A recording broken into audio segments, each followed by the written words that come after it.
Hey guys, it's Celine. It's Tuesday, the 17th of October 23. I'm kind of knackered because I did housework and things like that, so I'm a bit, you know, like that.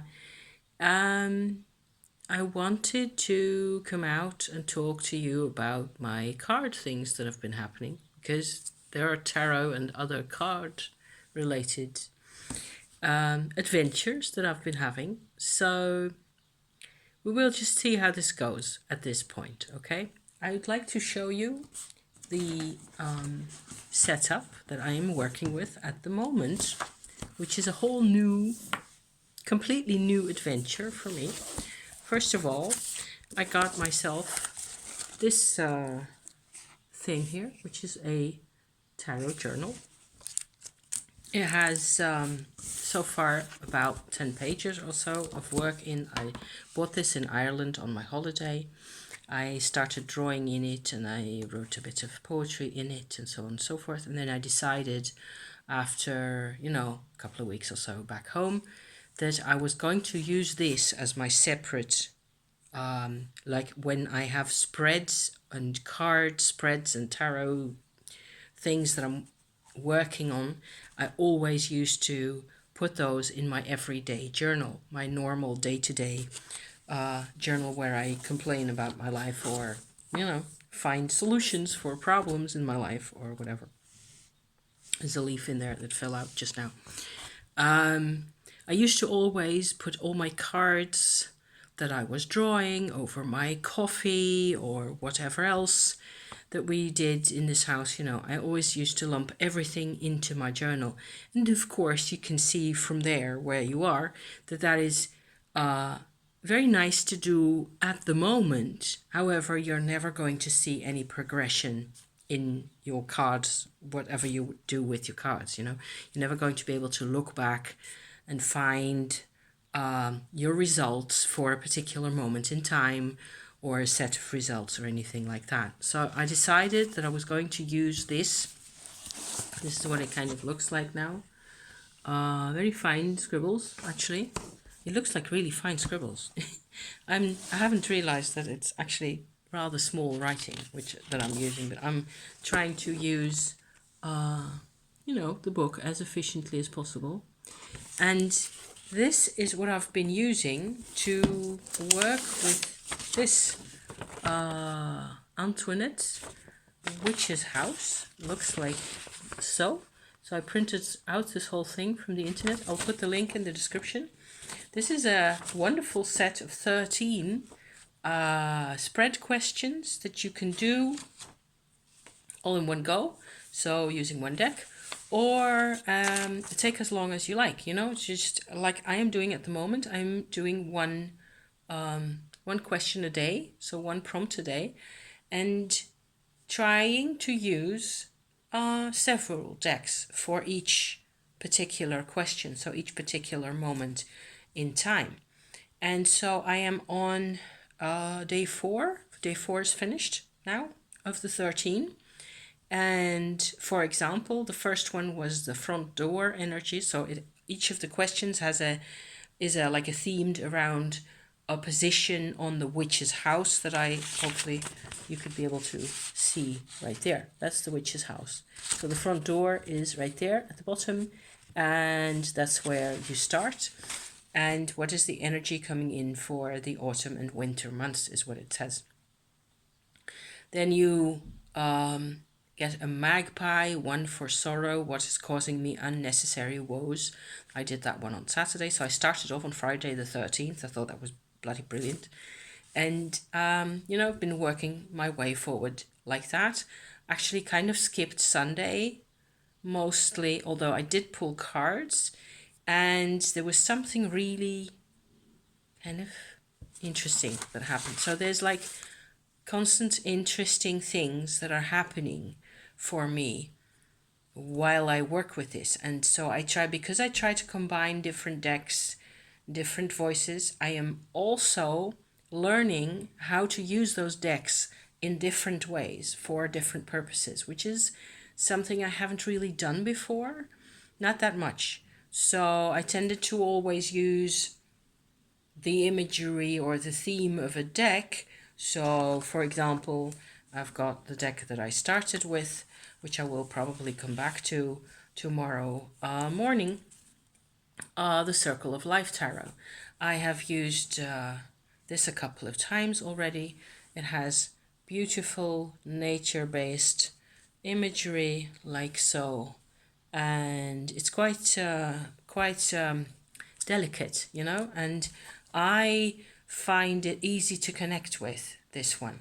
To compare with, I also have back here, which I used today, the my new version that I sort of trimmed and did things with, of the Tarot of the She.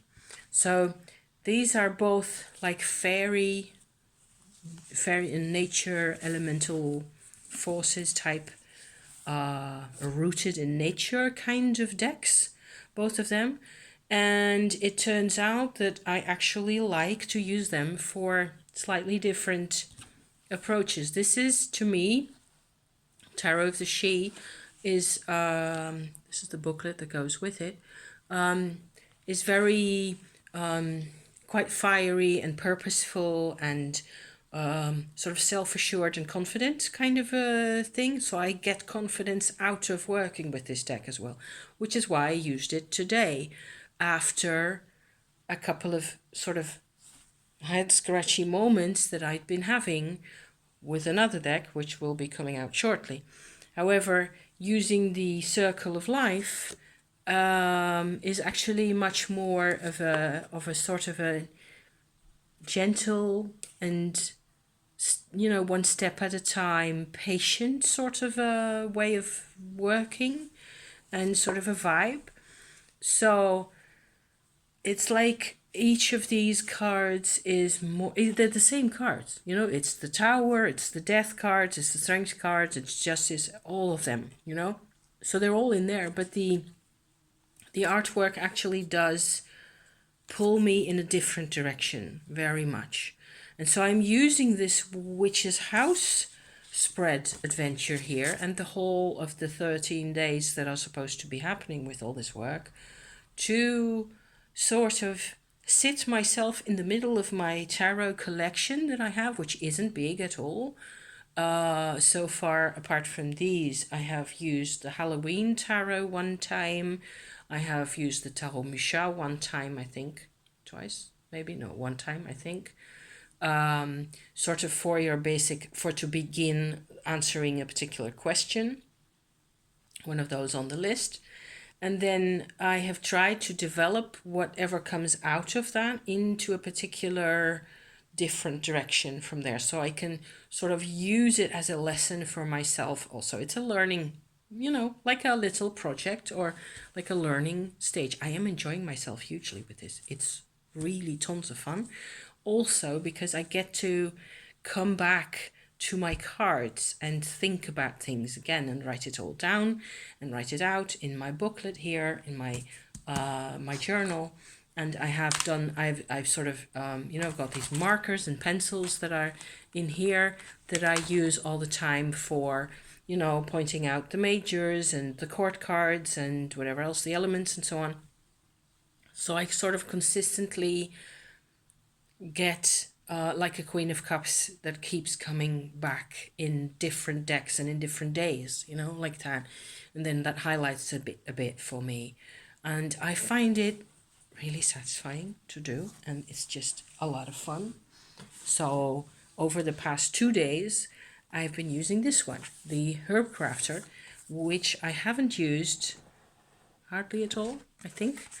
I got it last year as a present from my husband when we were on a little trip, and I think it's a delight of a deck. It's just really pretty, and I'm a very much a herby and natural minded person. This is also very much nature, but it's a completely different perspective. It doesn't give you anything, I think, other than your plants and your, let me give a clear example. What's a clear example? Slippery elm, maybe not so much. Nasturtium, there. That's a flowery plant. That's very clear, I think. Here we have white sage. Everybody knows white sage, right? For the 5 of air, so the 5 of swords gets each tarot card gets, of the 78, gets a plant associated with it, except for, I think, the world card, which is Pachamama. So it's American based. It's not my own continent. That has always been, slightly. I have that problem as a Europe-based person with, decks that are culturally based elsewhere. Of course, everybody's got the same problem. You will have the same problem if you're based in the Americas and you have to deal with things that are from around here. It's never really going to match your own experience, but it's going to match well enough for at least 70%. There will be things that you will be familiar with to some extent, I think. At least that's how I go about it now. Here, the 7 of fire is cinnamon, for example. Of course, we all know cinnamon, because thanks to the East India companies, those kind of things. Hemlock, however, here, as the emperor, is a type of, like a pine tree, like a resinous type of tree. And for me, hemlock is a different plant altogether. So if you look those up, the word hemlock actually has those two meanings. And it doesn't associate for me with the name hemlock, doesn't associate for me with the tree that is in here. And so I have to go and look up the tree, etc. So it's a bit more work. It's not really a problem. I can always sort of more or less feel where we are going. Of course, we have a booklet to go with this deck. The funny thing, why I bring out this Herbcrafter Tarot to this extent in the context of the Antoinette Wytchy House reading business here, is that there is a prompt that I used actually Sunday and Monday. So both of those days we're working on the same prompt, because in the weekend it didn't really work. We didn't, I had other things that we were doing. So I only got to pull a couple of cards. The prompts for the Sunday-Monday combo the one prompt was the woodshed, what dead wood needs to be cut loose, okay? And the second one after that, so today's prompt actually, is the useful broom. What is the best way to clear the dead wood forever, okay? So you see that there's a sequel here a follow-up, if you like, between first you have to figure out what the cards mean for me, in a particular case, about things I'm supposed to be getting rid of, or things, mindsets and attitudes, I suppose, is one way of looking, how I've been looking at it, that I can let go of in my life, that maybe I'm hanging on to, that I don't need to any longer. I got a set of 4 cards out of the Herbcrafter on Sunday. Yesterday, Monday, the next day, I was unsure whether I wanted to keep that part. I had done another part of 4 cards also, I think, in the Tarot Misha. The Tarot Misha, which is much more conventional and more sort of Rider-Waite tarot based, in one way or another. Those cards I could understand fairly easily as representing bits of deadwood in my own person, in my attitude, in my life. I won't go into too much detail because we'll be here all day, but it was, the Tarot Misha cards were okay. The herbs cards I didn't get, because for me, all those herbs, all those plants are really powerful, really forces of nature, and they're really, they're really pleasant, and they're all like this, very wholesome and healthy and good for you. Rosemary and yucca, and that's also a very typical American kind of plant that you will never get over here. Linden, however, we do have lots of those. I would have made a completely different painting of that, but I do recognize the linden flowers in there. All this to me is pure positive. I cannot look at any of this without just being grateful to have it in my life, and if I have it in my life, that is here. Cannabis I have in my life very occasionally, just little amounts, because enough is enough. Here's the Pachamama card. So, nature goddess. How is this deadwood? It's all alive. I was struggling, I swear. But I did have 4 of those cards, and I felt on Sunday that I wanted something besides the Dao Misha that I know really well. The Dao Misha I've worked with for years now and quite familiar with the imagery. I love it. But I wanted something a bit more like this, very natural. And I could see it coming that it was going to be a problem because there's nothing in here that I want to get rid of. There's nothing deadwood in this.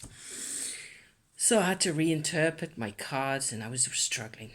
So Monday, yesterday, I decided to replace those 4 cards to do them over, okay? To do a shuffle properly.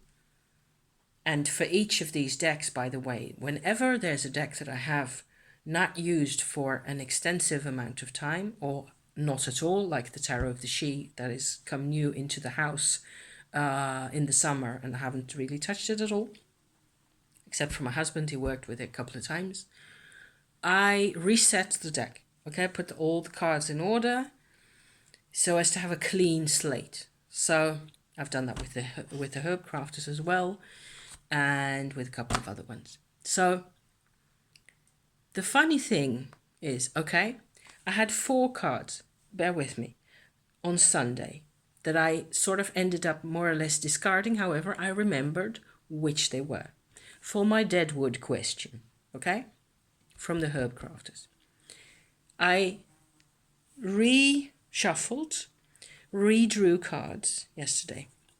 Of the 78 options that I had at that point, 2 cards came back from Sunday, okay? I won't go into any more details because we will be here day and night. 2 cards actually came back. They're in the same answer to the same question. I got 2 cards that were the same as Sunday. And then today, okay, you can see where this is going. Where it's supposed to be about the useful broom and how to get rid of the deadwood, if you're still with me. I got the 2 other ones. The 2 other ones of Sunday, plus 2 more. So, so I was pretty confused and very entertained, actually, I think, rather. And that's the whole point for me, okay? I want this to be entertaining. I also, however, I've had a bit of menopause, yo-yos in my brain. So I haven't been as invested as I like to be, but I still manage to make it work. I make it work. I just make it happen, with all these beautiful tools here and writing it all out. And then I have all these possibilities with these decks, which is just very satisfying. And that's what I came out to really share. Another great thing that I've been using to great effect, really, today and Friday and Saturday is my Daughters of the Moon tarot. It's a completely different kettle of fish. And on Friday, I actually felt very drawn to this, but I also realized that I didn't have the foggiest clue. Well, no, it's not that I don't have an excuse. I had a clue where this comes from, but it was still very much a mental perspective, nothing personal. This and the whole feminist angle of this deck, and this is a good example. This is one of my cards that I had at the time. This is the 10 of Swords, where their interpretation of the 10 of Swords is completely different and not antagonistic, where the regular 10 of Swords in a Rider-Waite deck will always be shown as sort of ego death or something painful and scary, you know, often a lot of times. Here, it's given as a challenge in one way or another, where you're supposed to figure it out together. You know, you're not supposed to just die. You're supposed to figure it out. All of this and all these cards really, you know, they have a great deal of female diversity, different kinds of representation, body types and all that. It's a nice one, I think. Ace of Pentacles. The system is quite a bit different, not extremely, but still different enough. I was really called out by this deck on Friday when I, you know, went to it for after my other, you know, prompt answers that I had done, you know, so far. It went 90 degrees off to the side, the whole thing. And it took me a moment to realize that this is a perspective where it sits. It's not that I don't have this perspective as well. It's just that it's a political perspective, which is like, oh, so what I have gone through myself, what, for example, my mother has gone through, that's this kind of story, you know, a story where there didn't used to be much of a voice for people like my mum and me, artists, basically, back in the day.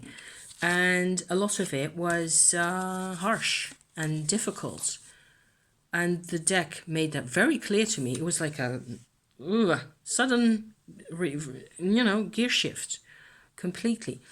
So I still noticed that a couple of days later, where I, you know, with the weekend and all that, I have to figure out how it all fits into each other. And turns out that this whole spread thing and the whole Wytchy house is much more of a real process, really figuring this all out and using all these tools. It's very enjoyable. It takes a lot of time, of course, so you have to have this kind of time. I do have this kind of time, lucky me. It's also a bit, you know, lonely sometimes, or sad. This is a card I had today. It can be, you know, it can be emotional, and then you have to figure out what you want to do with that. So the last maybe item on the description for this whole, you know, this whole Wytchy house spiel here that I want to share with you is I'm finally also using my own homemade rune cards. Yay! This took me long enough. This is a bag that I made of an old skirt that my mom actually bought me back in like a million years ago when I was 14 or so. 12. I think I was 12. That I made, you know, it has a patch of mushroom fabric on the front that I got to the market somewhere a couple of years ago. I made really crazy cards, okay? I have shared these before. I was inspired to make really strange cards that have mushroom imagery as well as runes on them. Okay, so a lot of these photographs are incorporated here. I do that on the computer. Let me see whether... Okay, this is a fairly slightly accessible, hopefully, one. That is a cauliflower mushroom there, this or pale beige blob that you see there. It actually has little squigglies in it, this mushroom here.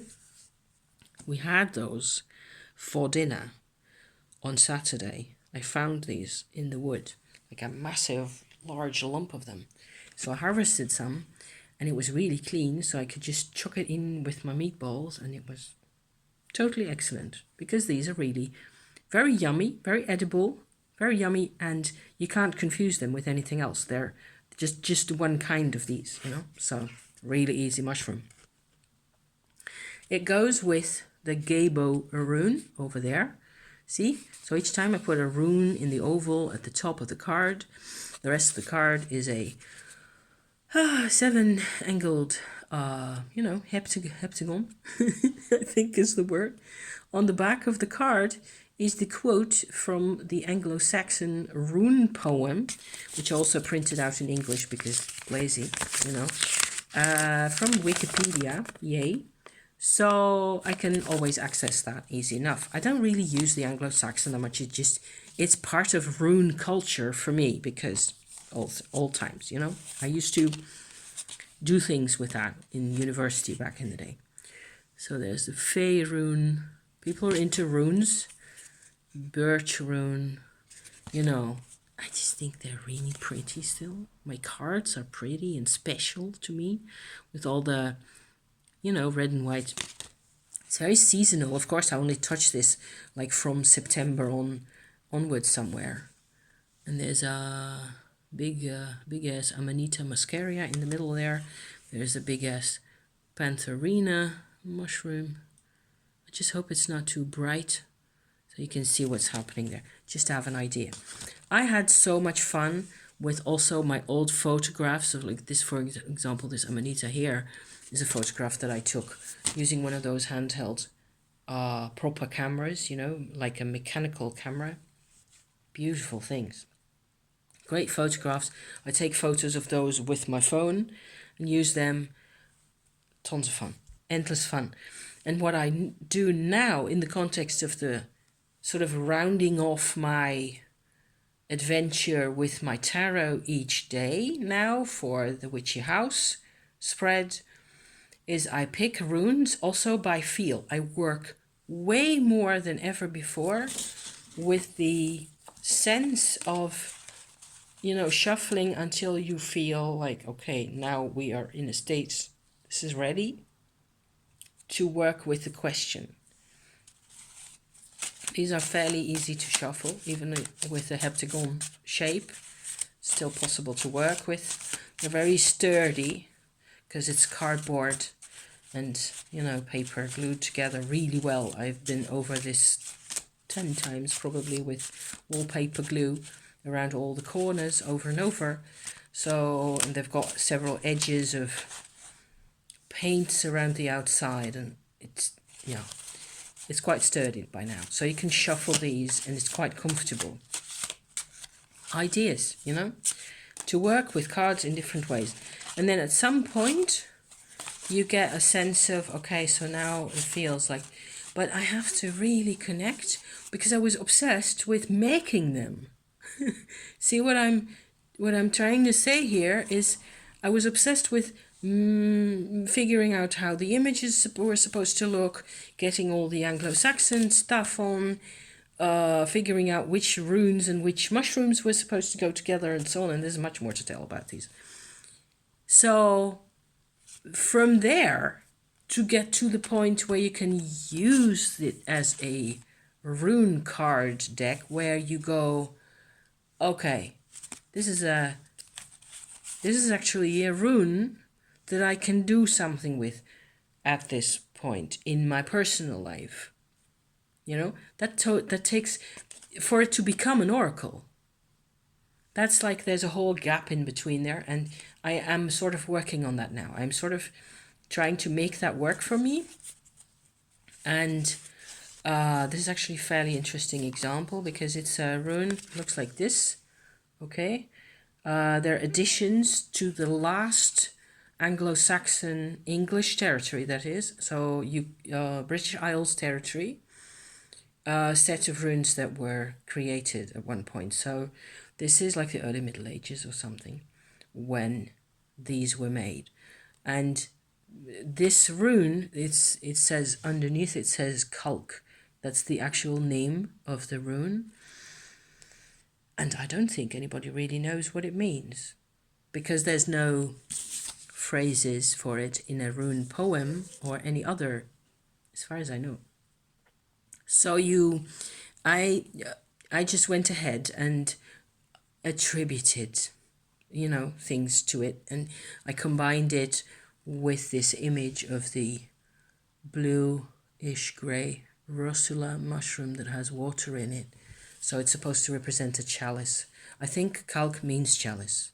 I think that's what it means. That's probably why I did that, because I tend to stay fairly close to whatever accepted knowledge there actually is. Just in case you don't want to get too lost, in Space Out. Talking about Space Out, I make a bind rune out of the runes that I draw. These, so far, it has always been 3 runes each time, and then I sort of make a little framework with where those 3 runes fit in somehow, together. And that's it, really, and see where that leads me. And I try to think about my runes in a way that's a bit more proactive. And actually, I've twice now incorporated, sort of half consciously, some housework into the process, which is, I find, the neatest thing ever, because my housework and my witchy work kind of sort of start to connect that way, which feels pretty awesome. So I didn't even realize that, but this is what happened on Saturday, and I realize now that this is what happened today as well, where I was kind of inspired by the runes I got to go ahead and do something practical for a bit. So I hoovered my bedroom and I changed our bed. Yay me, right? So that's a job that I was kind of pushing off, and I didn't want to, I wasn't, I was tired and generally not feeling it. And I ended up being inspired. Same thing happened on Saturday with my kitchen over there. So it's quite possible. So you have to, it said actually here for the useful broom that you were supposed to create a magical house wash to cleanse the energy of the home from all negativities, wash the woodwork and hard surfaces, including the floors. Well, it's a big house. I think that'll take me the rest of the week, and then I don't get any more cards done. So I suppose that the other way around would have been to do, like, make an incense or a house oil or a spray or something that you could vibrationally clear your space with and things like that. I haven't really even finished what my conclusion of the whole dead wood situation for me so far is more like I am more and more coming a bit down to earth in myself and in my life, and there's practical things that need doing, and they're also part of me, right? I feel that it is as crucial to do that particular kind of work as to do the thinking and the talking parts and the creating parts and so on. So it's a bit of it's a mindset shift, and we're definitely going into winter now. We are over where I am in the Netherlands. The weather we have had a really quite a cold snap over the past couple of days. Temperature's gone down 10 degrees in one go. And it has also, you really notice nowadays that you lose, 2 minutes or so of daylight every day at this, in this stage of things. So over 10 days, it's like 20 minutes of daylight each time that goes, So I'm noticing, I'm much more aware now of the changing season and what it does, what it looks like, and what it feels like, and what it smells like, and so on, than I ever was before, which is neat. I like being, aware of what's happening around me. So yeah. So I had more crazy card stuff that I want to share, but I'm going to park it now. Gonna go have me a cup of tea. Thank you for watching, and I have more card things, but I will be talking about them next time, somewhere along the week or so, because it's even messier. If possible, it is even messier than this whole spiel here, and it's interesting because I find that I need space to enjoy these things in. I also need to figure out when is the exact right time for me to be doing this kind of stuff, and what it looks like, and where are the things I need to think about, and just generally be an adult, be a grown-up. It's difficult. Thank you for watching, and see you next time. Okay, bye for now. Bye-bye.